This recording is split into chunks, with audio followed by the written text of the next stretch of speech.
Tex calls me the Top Gun guy, but I'm really not.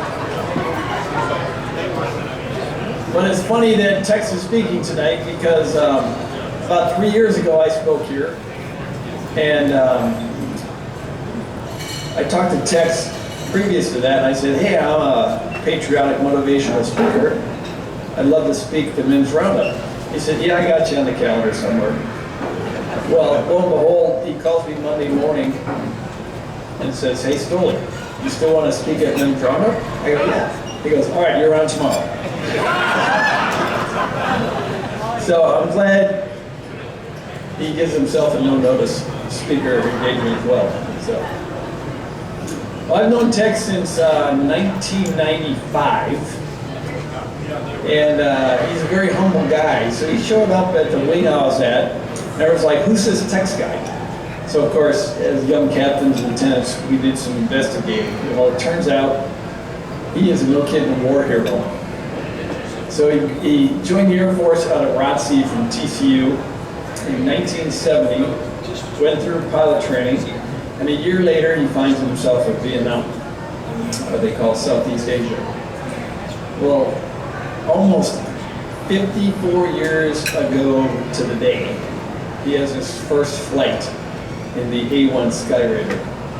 And if you see the war movies in Vietnam, there's a lot of what we call air defense artillery, as well as SAMs out there.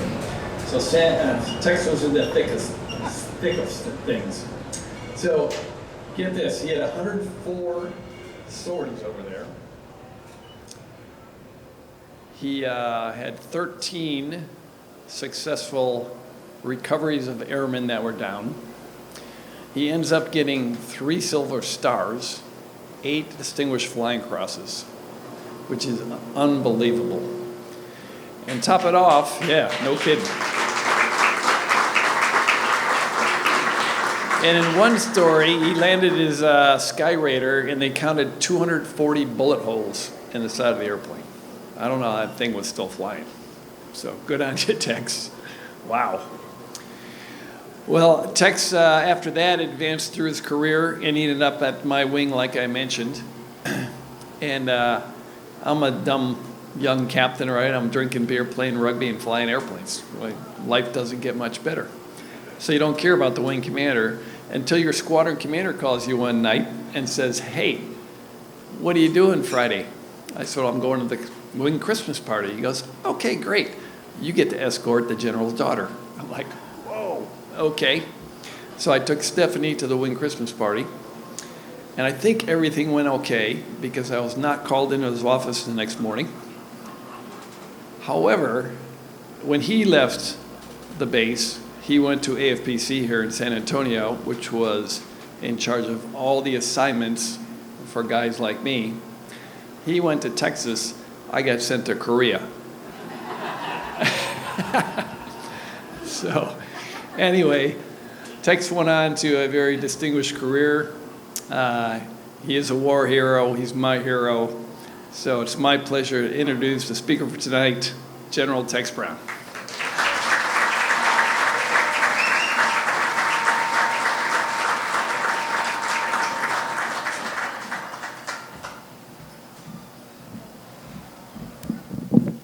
All right, thanks, Stoley.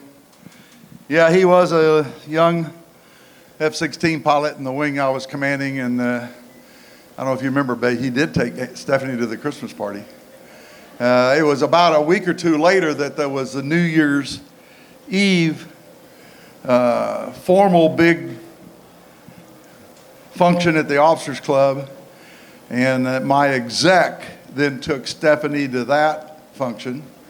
He was also a lieutenant who worked for me. 9 months later, they got married. Yeah. So yeah, that assignment was a good one for us. Well,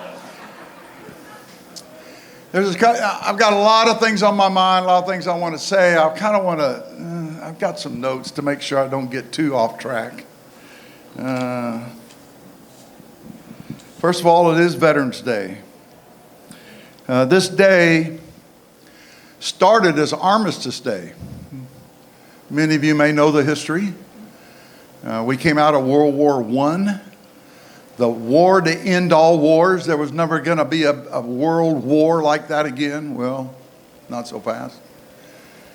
And the war ended on the 11th hour of the 11th day of the 11th month of really 1918 is when the ceasefire started between the Axis powers and the Allied powers. It was really about 8 or 9 months later for the actual armistice was signed at Versailles in France. And then our president, President Wilson, on the 1-year anniversary of the stop of the shooting on the 11th, he just declared 11 November would be Armistice Day, to thank all those that had rescued our nation and the rest of the world from the world conflict. Well, it was Armistice Day for maybe another 15, 20 years. And then World War II comes in. Wow, we got a whole nother war, even bigger than the last one. And in 1954, this was changed because Armistice Day was to celebrate those who had served our nation in World War I. And so then Veterans Day became the nomenclature in 54. And for a little while, it moved. It moved from the first Monday. Remember when we did all these holidays on first Monday, and it didn't matter what? We still have some of the holidays like that. Well, not Veterans Day, not July 4th. Oh, by the way, not Christmas. It is on a certain day. So we still celebrate today, and we thank really all veterans, all those who have served, put the uniform on of our nation, and those currently serving. And let's not forget those today that are in harm's way, that are serving. I'll tell you, the young men and women serving us today are even better than I was, better than we were. So that's what today is about. It's to remember and thank those that have served and those that are currently serving, keeping us free. Well, that's a little history on Veterans Day.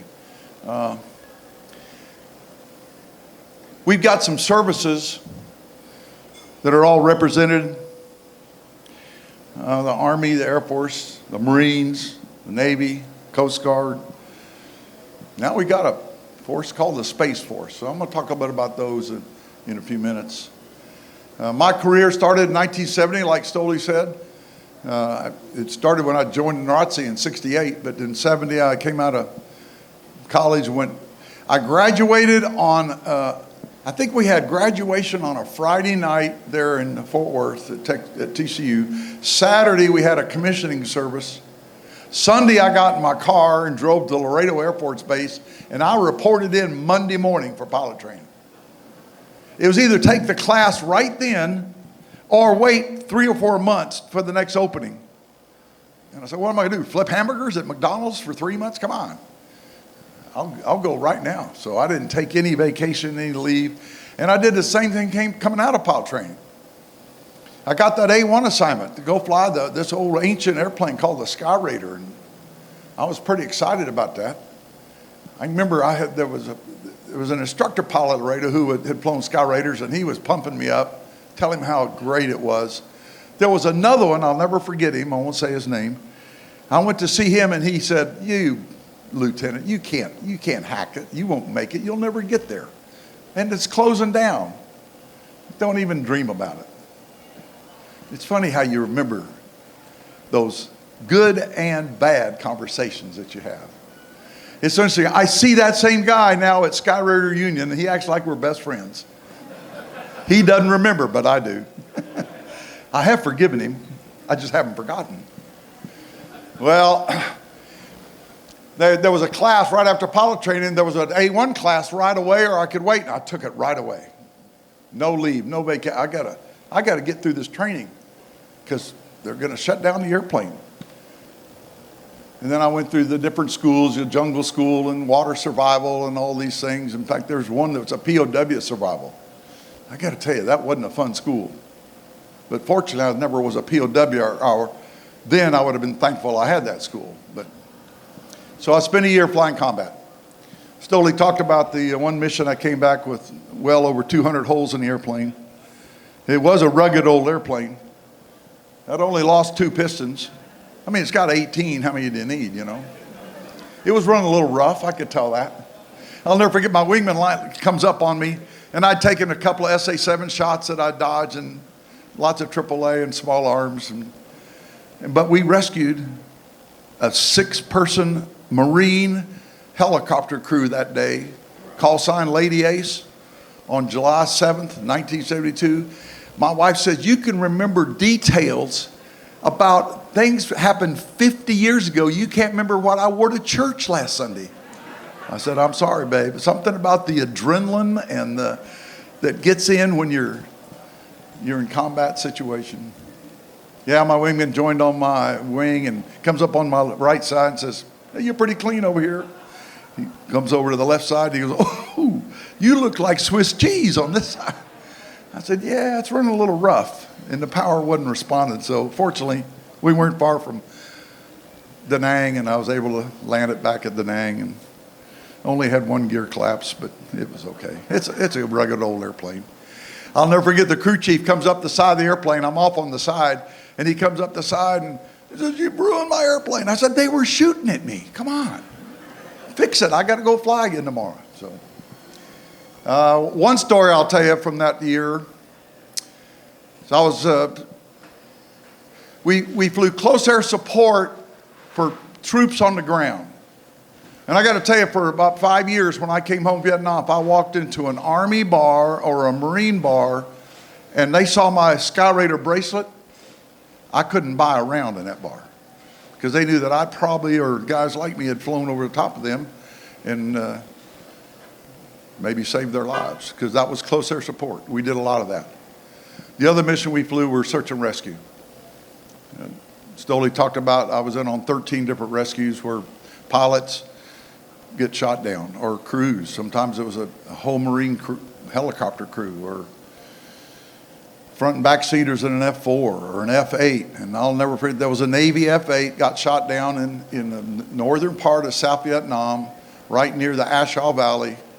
And it's June of 1972. Sandys have come in. That's the A-1 guys ahead of me, and they've flown over him and tried to clean the area out to make it safe for a helicopter. They are bingoed out. That means they ran out of fuel. So me and my wingman come in, and we take over. And I found the survivor. I'm talking to him on the radio, and I've got a pretty good idea as I've flown over him where he is. And he's telling me there's bad guys everywhere. He shot a couple of them. He's got a pistol. And I'll never forget this. He's a Navy F-8 pilot. And he says, I got 1 bullet left. And I'm not going to use it on a bad guy, because I'm not going to be captured. So I said, Nickel, you sure? I mean, just Sandy, you got CBU on board? And I said, yeah, I got probably 4 canisters of CBU. That's cluster bomb units. And a canister has 6 tubes, and every tube's got 30 essentially hand grenades in it. So picture 180 hand grenades in each canister, and I got 4 canisters of that. So I've got about, somebody do math in public, here we go, 180 times 4, 360, 720. 720 hand grenades that I can throw out the back end of my airplane, and they're going to go down and arm up, and it's just going to sparkle everything in sight. He says, look, I'm under triple canopy. I am buried, but I'm also surrounded. Put it right on me, because I am not going to be captured. I'll tell you, it was one of the toughest moments in my career, probably, was flying over that fella and dropping all the CBU I had on board.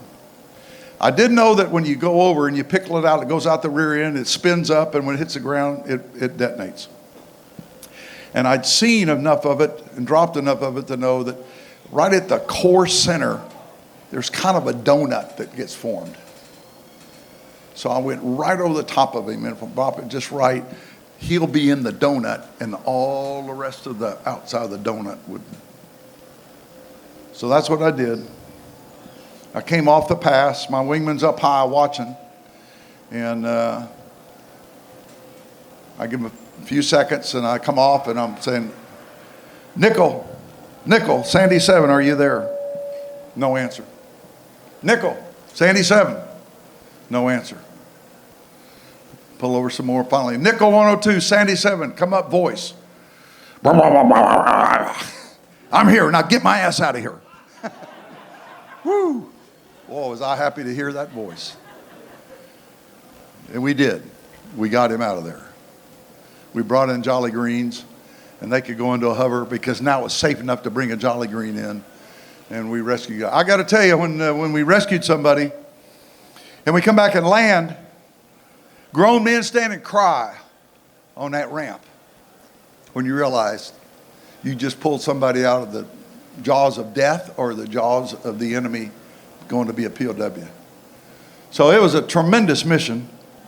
The Crosshair support was a tremendous mission, but the Sandy rescue missions were even more incredible.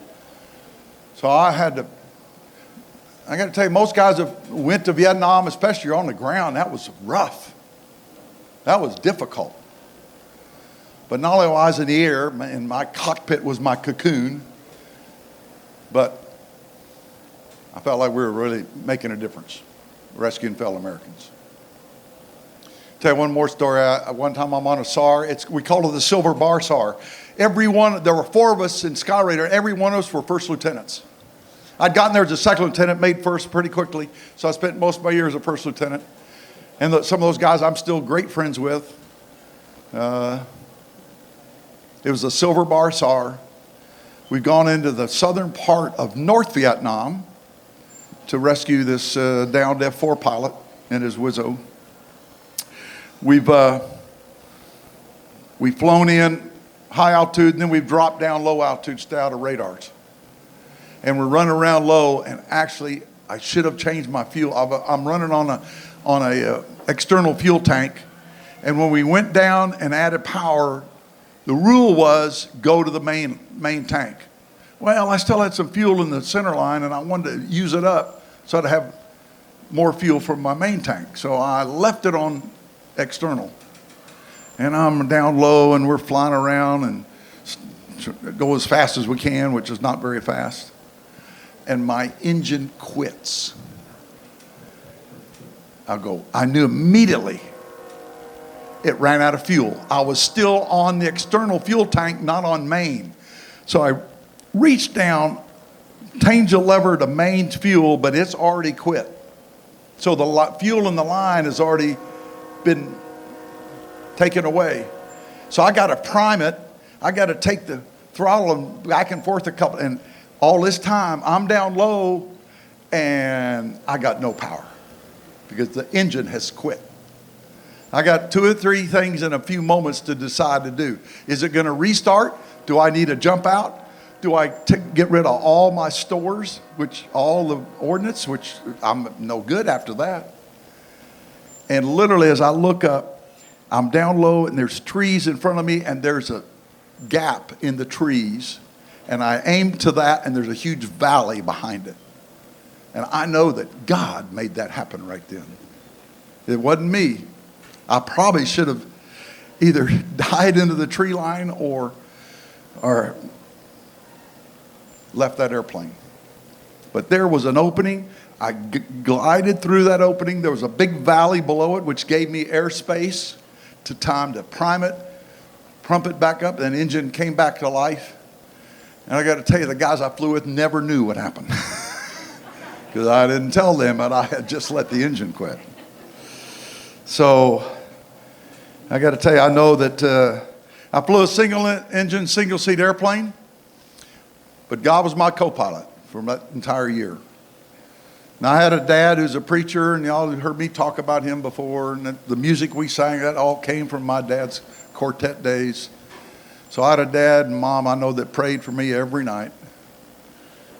So I know God was with me. Well, I went on to be an instructor pilot at Shepherd Air Force Base. I went on to fly the A-7 in England Air Force Base. Ann and I got married just as I was leaving Shepherd on our way to England. She'd never been in the Air Force, didn't know anything about the Air Force. In fact, at one point she says, "What do you do for a living?" Because at night if we wanted to date or something. I said, well, I fly 2 sorties a day.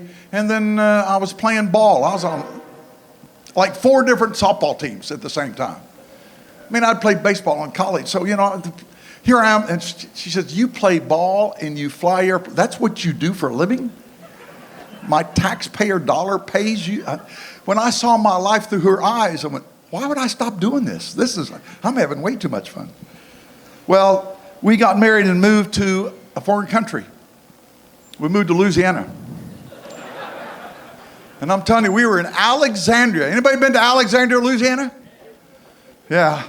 It's not Baton Rouge. Now, I tell you, Baton Rouge is a pretty nice place. In New Orleans, that's its own world. Yeah, Alexandria. Alexandria by the sea, we called it. I flew A7s there. I remember we were living in a roach-filled apartment. We're still trying to find a house. And I'd been there maybe 2 or 3 weeks. And squadron commander calls me and says, you're the new guy, so you get the duty that just got thrust on us for our squadron. We got to send a guy to Fort Irwin to be in the DASC, the Direct Air Support Center, out in the desert with the Army for 3 weeks. Brown, you got it. That's what happens when you're the new guy. Not exactly desired duty, but yes sir, boss.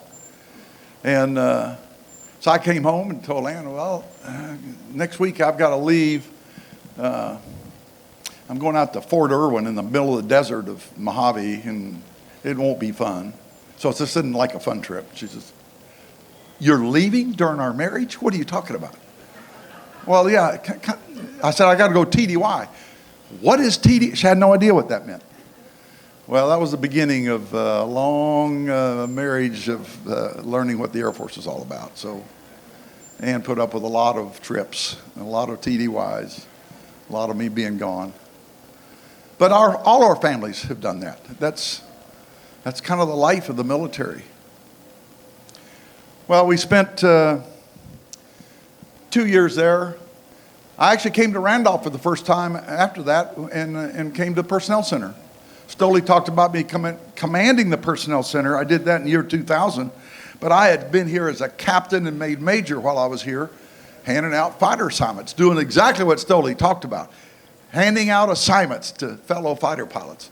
Somebody in their wisdom years ago thought, instead of having a personnel officer do it, let's let fighter guys actually hand assignments to fighter guys and airlift to airlift guys and SAC guys. So, John, I never gave you an assignment, but I knew the SAC guys that did. And I handed out fighter assignments to a whole bunch of fighter guys. Well, out of that, we went to school for a year, and then we went into Germany, where I flew the F-16. And that was a great assignment. I ended up commanding a squadron there. We were at Hahn for about 4.5 years. I arrived there as a major, and I left there as a frocked colonel, which was pretty unusual and unbelievable. But I went to a joint assignment down at Ramstein, and I had to be wearing colonel to go to the job. Well, let me tell you one story from Hahn. I got a lot of stories. Along all these places, and all of us have served, we probably lost teammates. We train hard.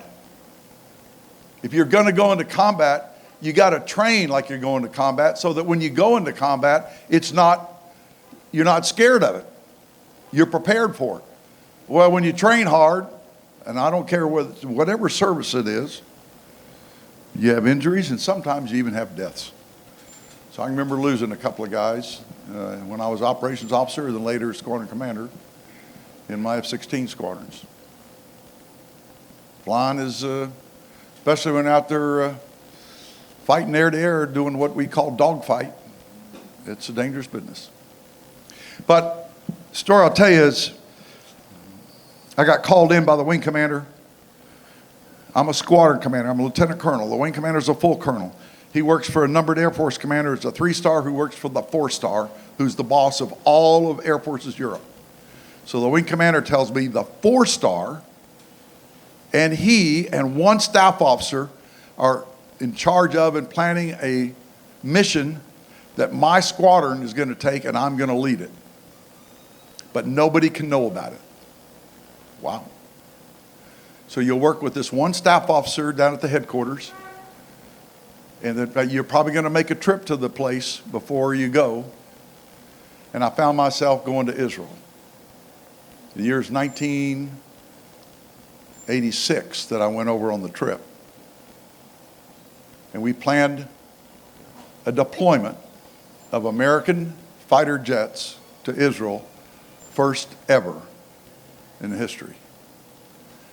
So I came back. We had it all planned out.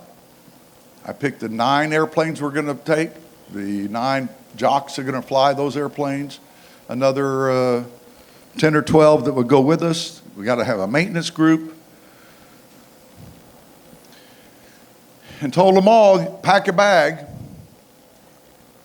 And I'll tell you when we go. I can't tell you where we're going, and I can't even tell you when. Some day or night, I'll call and say, get your bag and come to the squadron. So that's what we did. And that was in the fall of 86, March 1987. We got the call. I got the call. It was on a Friday night. And I told them all, be at the squadron Saturday morning. Bring the bag that you packed. We put the bags on a big airlift airplane. All the maintenance and logistics people got on that airplane. The people had no idea where we're going. The pilots in the airplane knew.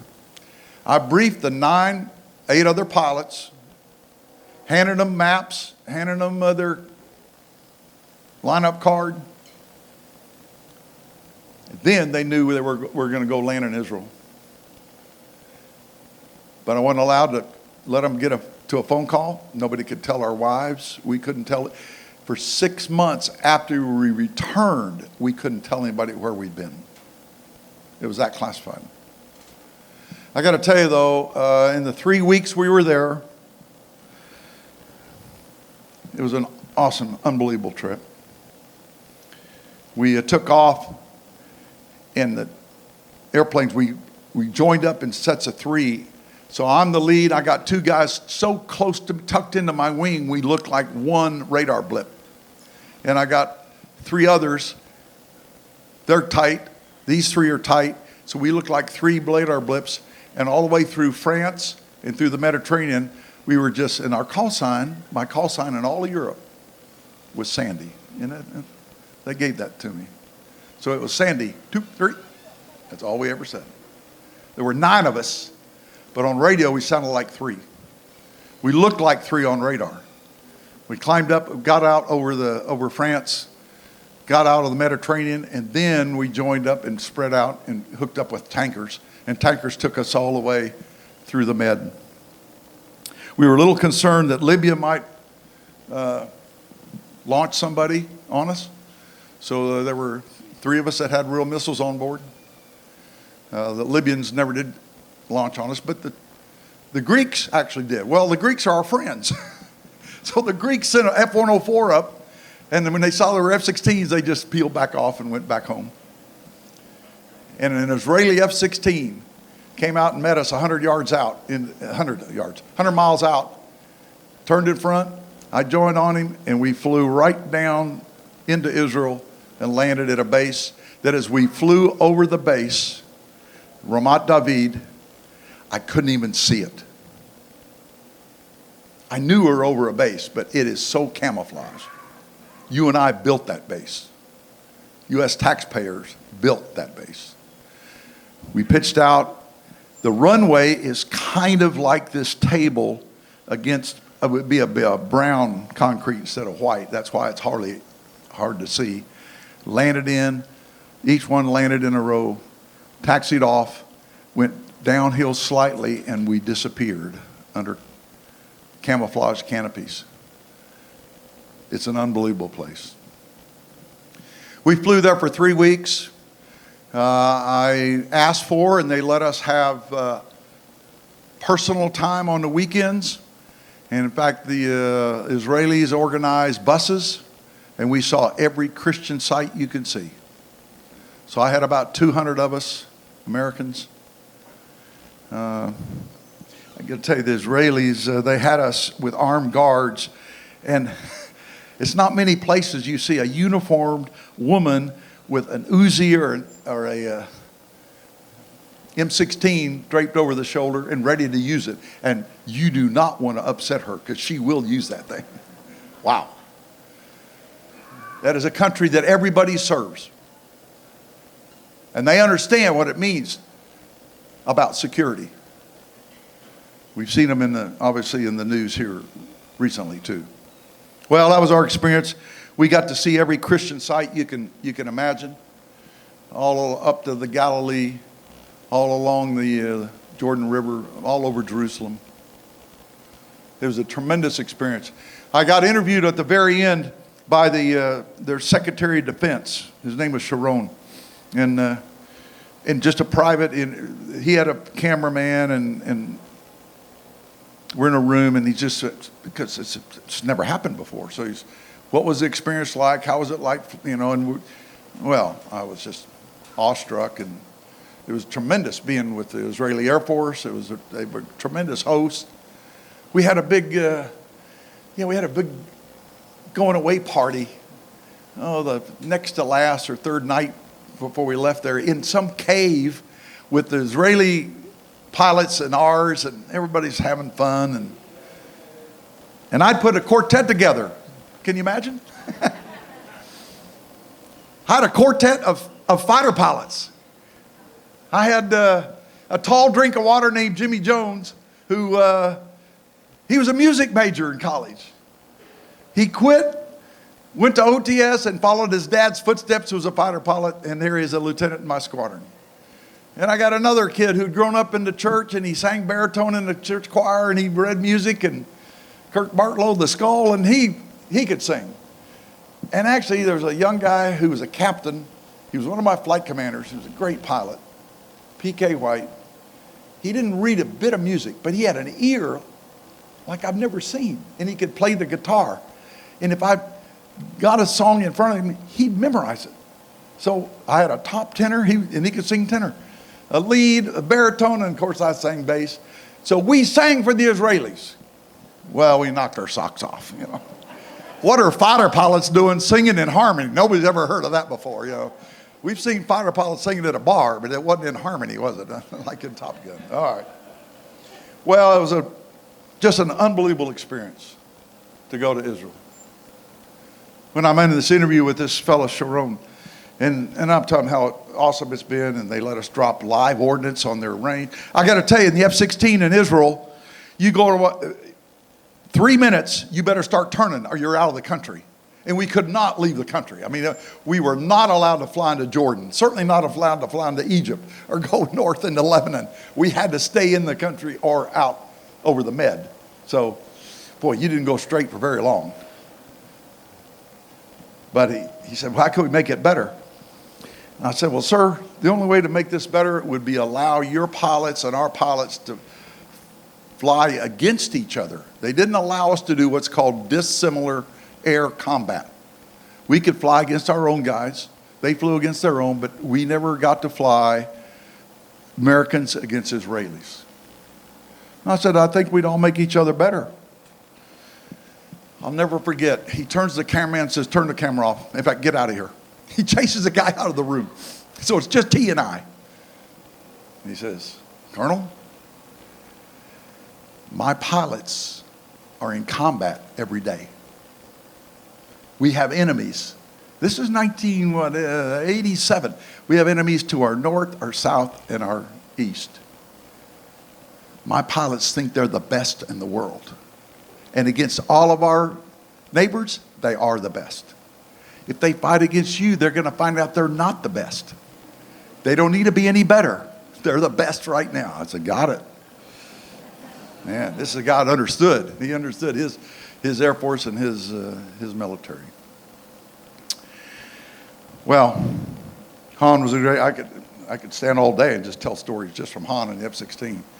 Then I went down to Warrior Prep Center in Ramstein, and that was a staff job. That was a difficult job. I was on the road a lot. Our son was born there, though, so that was a great assignment. And then we came back to the States. Spent some time at school. staff jobs, back to NATO. I think we figured out, and then we've been about 17 of my 34 years overseas. So we've seen the world. My family's seen the world. And then, of course, I ended up in the very end in the Pentagon. And that's a difficult place. I'll tell you one story from the Pentagon, though. I've gone there as a brand new, I'm a 2-star. And I'm in the joint requirements business, which is all about money. And in the end, that's what the Pentagon is all about. That's what Washington, D.C. is all about. It's just all about money. You just hope you have some war fighters in the Pentagon that help keep a little bit of semblance of what we need out in the field. And that's why it's important we have the right men or women as our chief and as our leaders there. But the place is about fighting for money. I'm a 2-star, and I'm in the joint requirements business, which is big bucks between the services. And it's the forerunner to the Joint Requirements Oversight Council, the JROC, where the 4 stars truly argue and discuss billions of dollars within the defense budget. The defense budget is given by the Congress to the Department of Defense, and then it's split among the services. So I'm in that business. I don't know much about it. But I get invited, shortly after I get to the Pentagon, I get invited to what's called Flag Officer Fellowship. What's that? That's where flag officers, we say flags because it's generals and admirals, they come together. We do it at 6 in the morning. Well, you get there early anyway. You can beat traffic. And for an hour, you have a Bible study led by a ministry called Christian Embassy, which is a part of Campus Crusade for Christ. Well, yeah, sure, I'd love to do that. I'd been a part of BSF and a couple other places, and Ann and I were really working more and more on our faith, trying to make it better. So I started attending Flag Officer Fellowship. And sure enough, there's some Army guys, and there's some Marines there, of course. Navy, Air Force, it's all services. I don't know what jobs each of us are in. We come in and study the Word together for an hour, and then we go back to our jobs and go back slugging it out in the Pentagon. It's about, I've been there about a month, and I'm in this business of the joint requirements, and my staff is telling me, okay, there's a big briefing coming up, and the poor colonel that's going to give the briefing, everybody's going to kill him. The 3-star who chairs this board, and all you 2-stars sitting around the table, you're going to have something to say. And at slide 8, sir, you've got to pound the table because the Air Force demands that we get whatever it was our way. But understand, at slide 10, the Army guy's going to pound the table and he's going to say the same thing. And that's just the way it goes. That's what's going to happen. So they get me all prepped. This is what I got to do. We walk into the council meeting, and there's the 3-star who's chairing it, and I've got my 2-star chair, and then I think the Navy guy's here beside me, and then there's the Army, and there's the Marine. And we all take our places, and I look over. Who's across from me? One of my Flag Officer Fellowship buddies. One of the guys I'm in Bible study with. Major General Joe Cusmano. Joe, Tex. He's been prepped just like I have. Wow. So it comes to slide 8. And I say, sir, I need to stop the briefer here for a second. Let me just say the Air Force feels pretty strongly about the position that he's about to talk about. But I got to tell you, I'm sure Joe and I can work out something that will make this a win-win for both of us. Without even getting to slide 10, Joe Cusmano says, Tex is exactly right. We'll figure this out, and we'll figure out a way to make it a win for both of us. The 3-star goes, what in the world is going on here? This is not how we do business. You guys are supposed to be coming to fisticuffs. He tells the staff, everybody out of this room. He clears the room of the staff. What are you guys doing? I said, we're going to come up with a compromise. and we'll figure out how to make this work for both of us. Wow, we've never had that before. See, that's what brothers in Christ do. They figure out ways to make solutions in situations that don't look like there's a solution. So that flag officer fellowship was more than just a Bible study to me. It was a way to help me be a better officer, better serve my Air Force, and actually serve my country in ways that need to be done. Well, I went back to the 3-star. I was there on 9/11.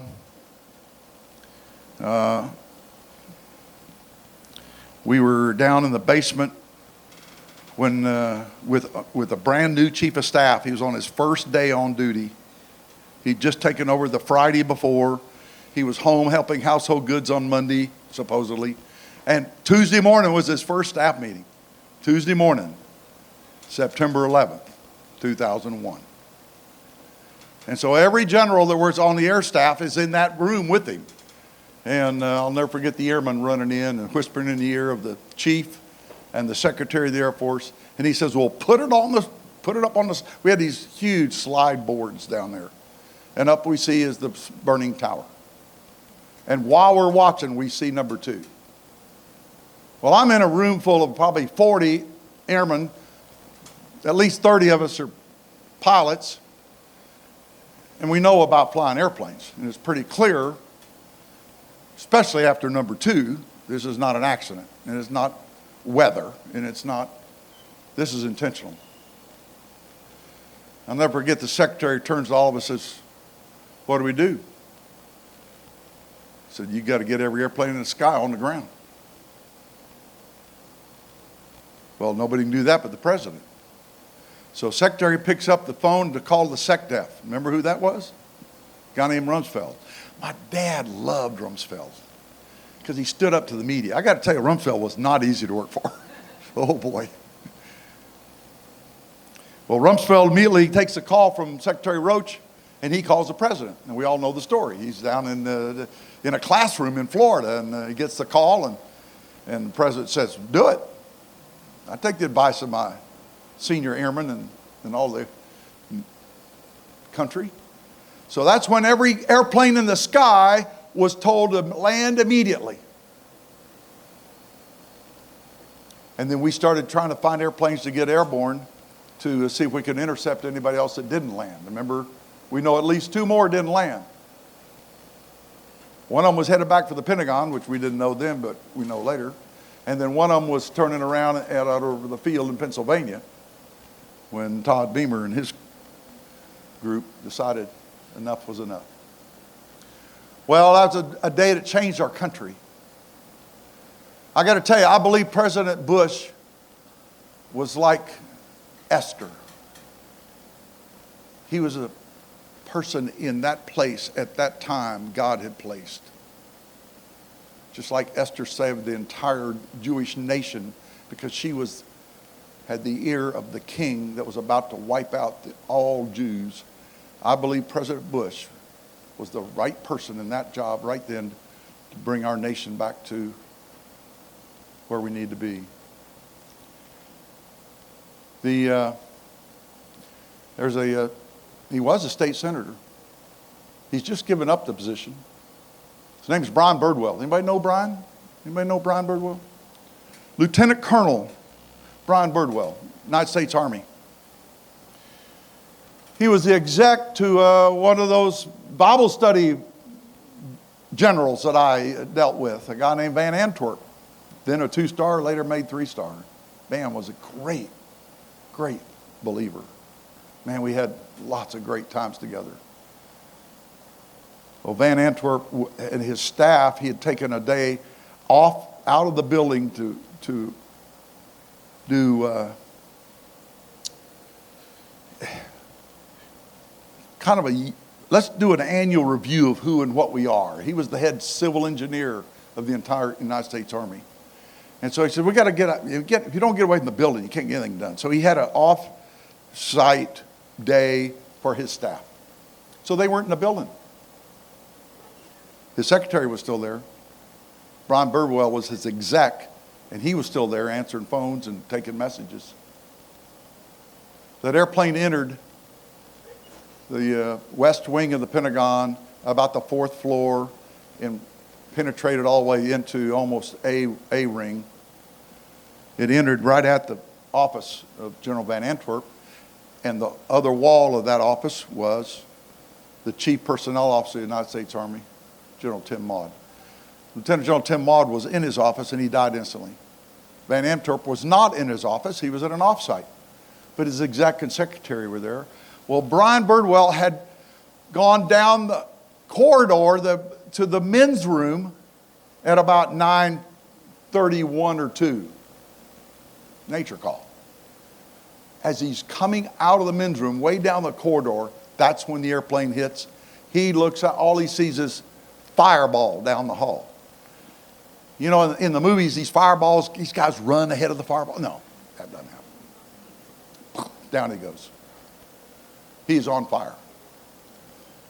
Now, Brian Birdwell, working for this Van Antwerp, who was a great Christian. Brian Birdwell was a very strong Christian. We were in the same church with him.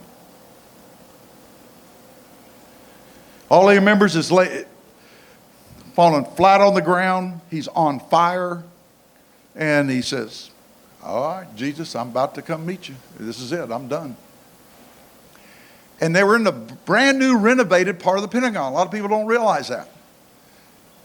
In fact, because it was still just freshly renovated, it wasn't even, a lot of offices weren't even occupied yet. 22,000 people work in the Pentagon. A tenth of the building was destroyed. There should have been 2,200 Americans probably died in the Pentagon. 125, because most of the offices were still vacant. But it had just been renovated. The suppression system was brand new. As he's laying on the ground, within seconds, a sprinkler over the top of him, which probably didn't exist the year before, but had just been fixed, starts spraying him with water. And he's here to tell us the story, because then he rolls over and lets the other side of his body that's on fire get doused. And he gets pulled out. Well, he's in the burn center, the Washington Burn Center. I want to say 50% of his body had 3rd degree. I mean, he shouldn't have lived. He should not have lived. But he did. And he's fully wrapped up. He's got gauze everywhere. He's laying in his bed. And on about the 3rd day, President Bush and Laura come to visit the patients in the Washington Burn Center. There's no movies, there's no cameras, there's no fanfare. He just wants to come see those that have been injured. And President Bush goes to the foot of the bed of Brian Birdwell and stands there and salutes this lieutenant colonel, the commander-in-chief. And Brian's laying there, and he's, again, all you can see about his eyes, and he's kind of laying there, and he's fully got, and he's going, and his wife goes, brings his arm up, and helps him pull a salute. Well, that's a commander-in-chief we had. That's why I say President Bush was the man we needed for that time and that hour. Well, we went on to do a lot of great things to help those families. A fellow named John Van Alstine. Some of you may know that name. I worked with John quite a bit. Lieutenant General, Army. He was head of manpower personnel on the OSD staff. And he took charge for the next 9 months of taking care of families and those that were injured. And that was his full-time job. And he left there to go be the commandant at Texas A&M. That he gave that job up maybe 4 or 5 years ago. Wonderful, wonderful man. He and I were in Bible study. Yeah, we actually carry Bibles in the Pentagon, and it's legal. Last thing I'll tell you about the Pentagon, I was with a guy named Jerry Boykin, Army Lieutenant General, worked for Rumsfeld directly. And we were both now near the end of our careers, and we were asked at different times to speak in uniform, and depending on the crowd, I'd speak about faith. I always gave a disclaimer that this is not the Air Force speaking, this is my personal, and then I'm quite legal to say whatever faith talk I want to give. That is not illegal. I can't say that I'm speaking for the Air Force. Jerry didn't always do a disclaimer. He got a little too excited sometimes and would just start talking about Jesus. Well, somebody had found a video that both Jerry and I were on. I took it to the press.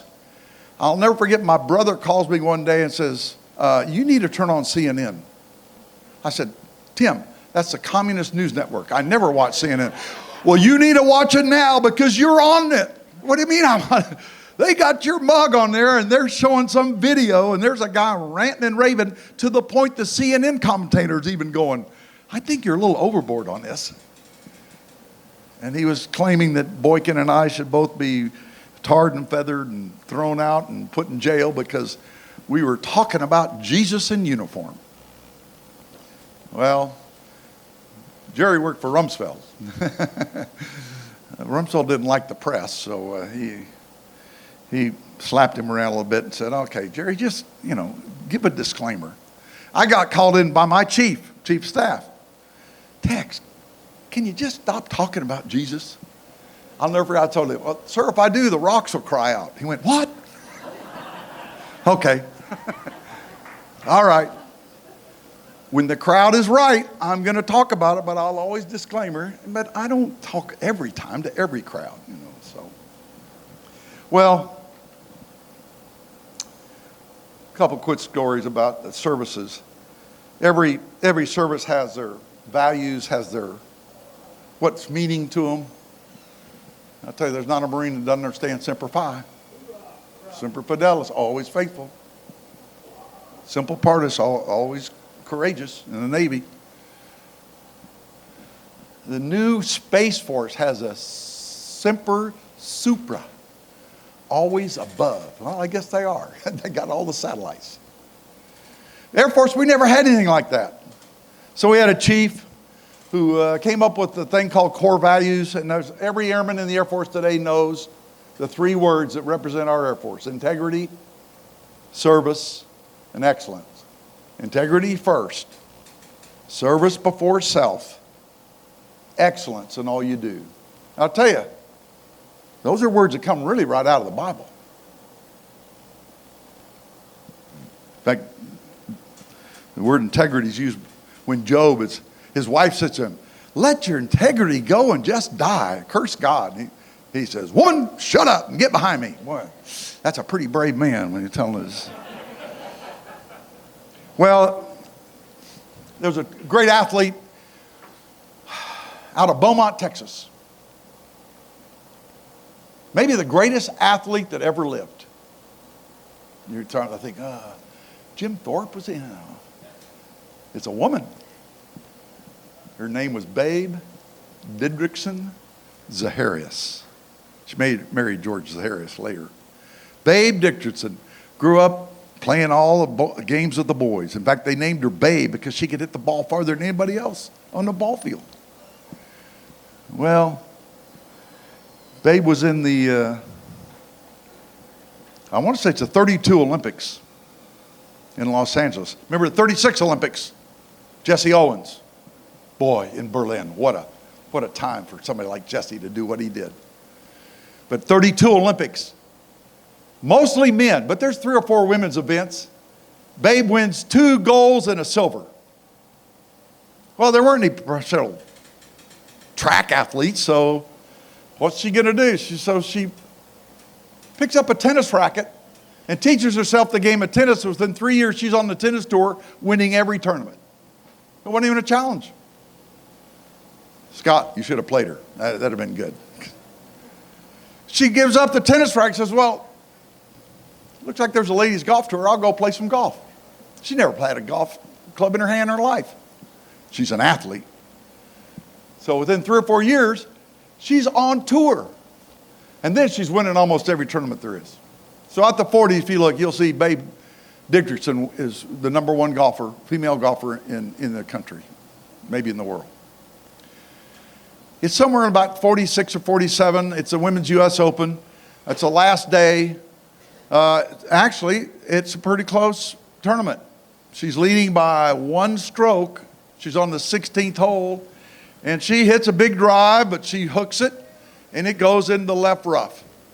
Now, aren't galleries like there are today, and there's not Arnie's Army out there to, make sure he's got a good lie, whereas Nicholas's Army, they're stepping on the ball. I mean, There's none of that for her. She's got to go find it. And she's in grass, I don't know, a little below her knee. And okay, she finds the ball. And she just hacks it, knocks it back to the fairway. It's a par 4, so she's line 2. And she next shot, she's got a wedge in her hand, and she hits it stiff. I mean, almost jars it. Got a tap in to save her par. She taps it in. And her opponent makes par. And they're playing together. They're in the last foursome. And as she walks off,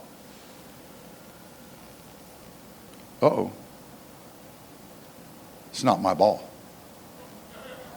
That Titleist that I found in the weeds, that's not my Titleist.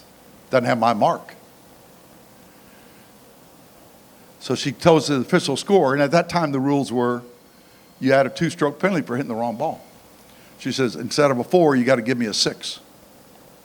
So she went from being leading the tournament by 1, now she's behind by 1. She pars 17 and 18, so does her opponent, and she loses the Ladies U.S. Open. And all the media go to the lady who's won it. You've beaten the babe. I mean, this is just unbelievable. Well, Babe's best friend comes up to her because she's kind of alone walking off to sign her scorecard. And, babe. You gave yourself a 2-stroke penalty back there at 16. It cost you the tournament. It cost you the U.S. Open. Nobody would have known. What did Babe say? I would have known. See, that's integrity. And that's what our chief understood was important in our Air Force. First and foremost, that we be men and women of integrity. And then I'll tell you, it's right out of the Bible. Service before self almost goes without saying. You put on a uniform, you're not going to be a millionaire. I'll never forget, when I was the head of all personnel, I made a lot of trips out to bases. And I loved to get in the auditorium, and I'd have all the airmen. Or I loved to get with the senior NCOs. Then I get the JOs, the junior officers. Then, of course, I always had to visit with whoever the wing commander and his senior staff, bunch of colonels. Those guys, I don't need them. I want to talk to the young folks. I remember getting with airmen one time saying, anybody here think you're going to be a millionaire by joining the Air Force? And I actually had a hand go up. I said, young man, you and I need to talk. I'm a millionaire in a lot of things, but it's not in money. It's in friendships, it's in camaraderie, it's in loving what I do. So we weren't going to make $1 million serving in the military. So it's pretty clear. You've decided to give service before self.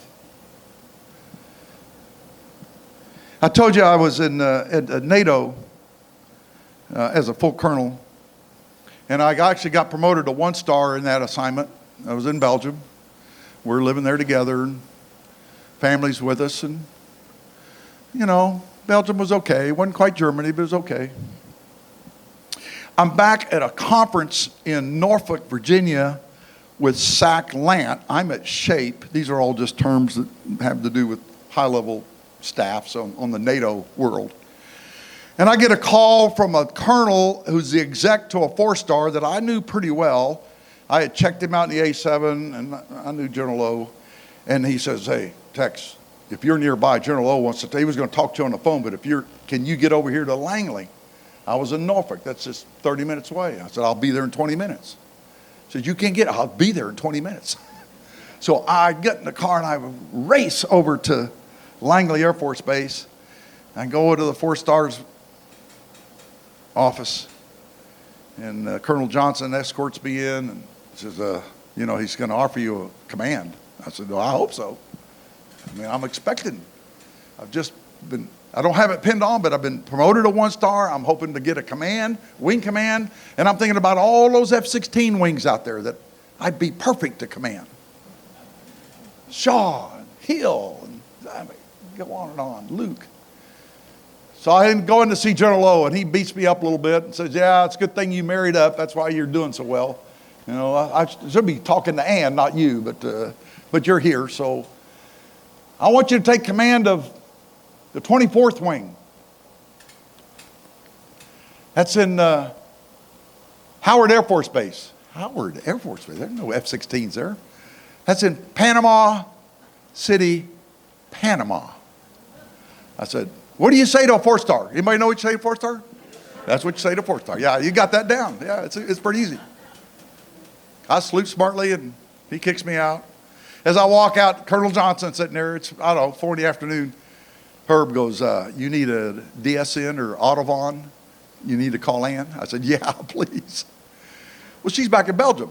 So, you know, we got this military phone system, and he sets it up, and I call, and it's midnight back in Belgium. But Ann knows we kind of been expecting something to come along. So she picks the phone up, and all she says is, tell me where we're going. I said, well, I just saw General Lowe, and okay, you're going to Air Combat Command. Now tell me where we're going. And she's thinking the same. Is it going to be, you know, Hill or Myrtle Beach or Luke or Shaw? Or... I said, well, we're going to the 24th Wing. That mattered much to her as it did to you. And I said, it's in Howard Air Force Base. She actually knew where that was. She says, what? In Panama City. She says, you don't mean Florida. I said, no, Panama City, Panama. And she says to me, don't they shoot people down there? Y'all remember what happened in December 1989? There was a coup, and we helped make it happen. We took down a guy named Noriega, who was a dictator, and he was atrocious. And he had actually captured and killed a Navy lieutenant. And in 3 days, we took that country down. A lot of Americans had forgotten about it, don't even know about it. Ann knew about it. She says, no, that's long. It's real peaceful now. So she says to me, on the phone now, she says, well, at least it's not Alaska. I went, you know, she's trying to put on a good game face. This is good. So I finished that conference. We go back. I've got a month or two to finish. And we come home, I think, for 1 week of leave vacation to see family. And we show up in Panama. And I got to tell you, Ann had some trepidation about it. Wow. One of the best assignments we ever had. We'd been there 12 months. I go back to a conference. General Lowe is retiring. General Ralston's just taken over. And he said, man, you're doing a great job. There was a 4-star named McCaffrey who was the Army 4-star down in Southcom, which was in Panama. And it was my job to keep him off the backs of my 3- and 4-star bosses.